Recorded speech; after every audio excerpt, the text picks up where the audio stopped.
A ver, vamos a meternos de lleno en una sentencia que, de verdad, cambió las reglas del juego en el derecho interamericano.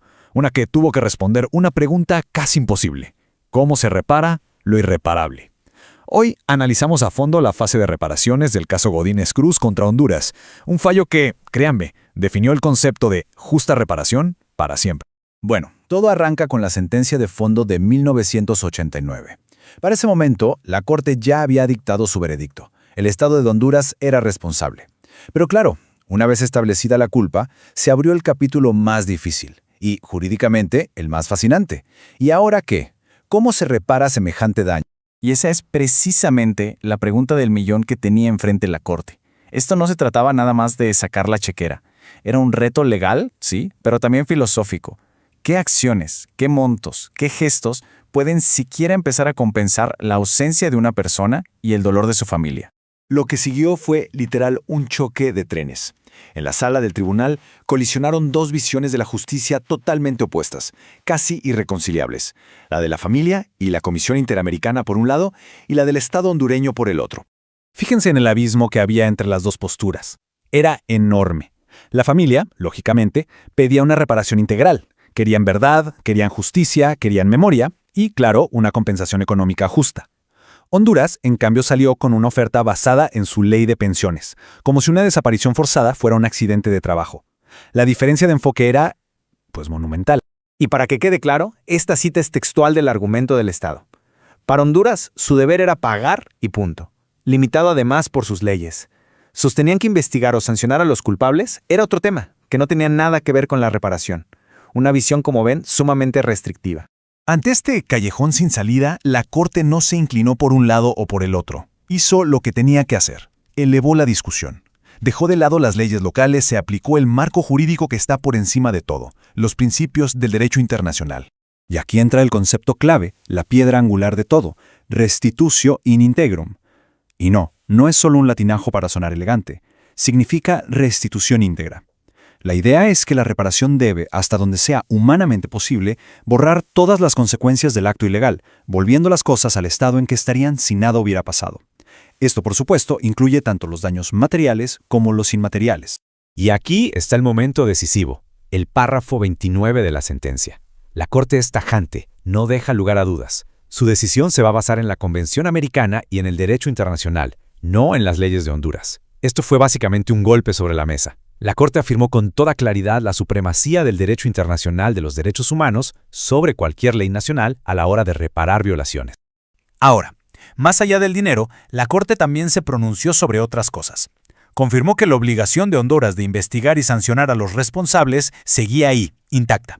Consideró que la propia sentencia de culpabilidad ya era una forma de satisfacción moral para la familia y, muy importante, rechazó la idea de los daños punitivos, aclarando que el objetivo de la convención es compensar a la víctima, no castigar al Estado. Muy bien, ya tenemos los principios legales claros. Ahora vamos a lo práctico, a los números. ¿Cómo tradujo la Corte todo esto a cifras concretas?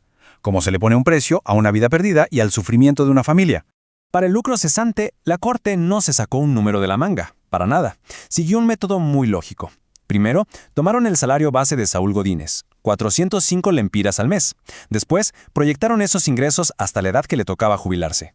Pero, y aquí viene un matiz jurídico muy interesante, la Corte aplicó lo que llamó una apreciación prudente, reconociendo que los beneficiarios, o sea, su esposa e hija, también tenían su propia capacidad de generar ingresos. No fue un cálculo puramente mecánico.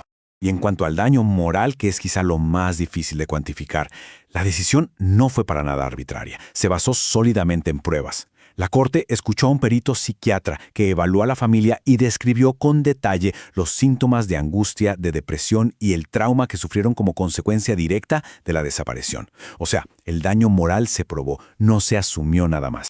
Entonces, la suma de estos dos conceptos, según el análisis que hace la propia sentencia, fue de 400.000 lempiras por lucro cesante y 250.000 lempiras por daño moral. Si hacemos la cuenta, nos da un total de 650.000 lempiras. Pero, y aquí viene un detalle fascinante para cualquier jurista que analice este fallo, Si nos vamos a la parte resolutiva de la sentencia, a la orden final, el monto total es de 750.000 lempiras. Hay una discrepancia de 100.000 lempiras entre el análisis y la orden. Es un detalle que ha generado mucho debate académico y que nos recuerda que incluso estos textos fundacionales tienen sus complejidades. Pero bueno, más allá de las cifras y esa curiosa discrepancia, el verdadero peso de esta sentencia está en su legado, en lo que construyó para el futuro. Se convirtió, sin exagerar, en un pilar para toda la jurisprudencia de reparaciones del sistema interamericano. Es que esta sentencia sentó precedentes clave. Primero, dejó clarísimo que un Estado no puede escudarse en sus leyes para no reparar adecuadamente una violación. Segundo, innovó en cómo se debía pagar, ordenando un fideicomiso para proteger el dinero de la hija, que era menor de edad. Tercero, la Corte afirmó su propia competencia para supervisar que se cumpliera el fallo, para que no se quedara en papel mojado. Y fundamentalmente, consolidó el derecho a recibir una compensación por daño moral en estos casos tan terribles. El impacto fue la creación de un estándar, un modelo a seguir de cómo el derecho internacional debe actuar cuando la justicia de un país falla. Décadas después, el eco de Godínez Cruz todavía resuena en tribunales de todo el mundo y se sigue citando como la base para reparar graves violaciones de derechos humanos. Y todo esto nos deja con una última reflexión. Godínez Cruz fue un intento monumental de usar el derecho para sanar algo que parecía insanable. Pero, ¿puede la justicia internacional realmente llenar el vacío que deja la justicia nacional? ¿Puede una sentencia, por más justa y bien fundamentada que esté, compensar de verdad una ausencia y sanar un trauma tan profundo? Esa es la pregunta que todavía hoy sigue en el corazón de la lucha por los derechos humanos.